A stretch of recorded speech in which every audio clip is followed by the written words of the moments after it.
David, in your commentary on the night, the second fight, you were very generous because you made a lot beforehand saying Wilder is not to be overlooked. And at the end of your commentary in the second fight, you said, I now have to eat my words, number one. And number two, you also said this was the performance of a heavyweight great, a British great.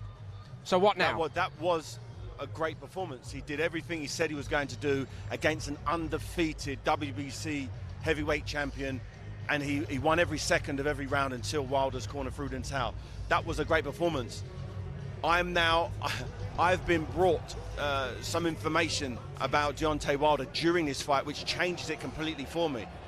I've been told by someone I trust dearly that Deontay Wilder did not have a right hand in this fight. He couldn't throw his right hand effectively in this fight, and this was the result of that. Very, very interesting, but as we will explore a little bit later on, there's been one excuse after another from the Wilder side. So why would we take that with any more credence? Because the excuses, the crazy excuses, the suit, the water, I think those are red herrings to disguise the fact that he had one arm. And only this week are people now talking about his operation that he had 18 months ago. You know what? That's not a bad theory that David's got there, because you think about how crazy it's been. Mind control. Patsy Cline's song Crazy. That was the sending best one of the lot, subliminal messages. The water tampering. People peering at him and changing what he was doing.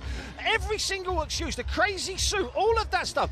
Tyson Fury having knuckle dusters or metal inserted in his gloves. What that's done is that's make us not look for a real excuse, because we've concentrated on the fantasy. David might be onto something. I think it's mind games. I think it's Wilder's mind games with Fury. Fury listening to all of this, he's laughing at him going, I beat you fair and square, not knowing he only had one hand. Here he comes now.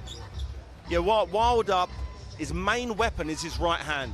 If that wasn't there for the second fight, obviously what happened was going to happen. He's left hook, left upper. He can't fight a fight with one arm. When that bell rings, it's going to be a war.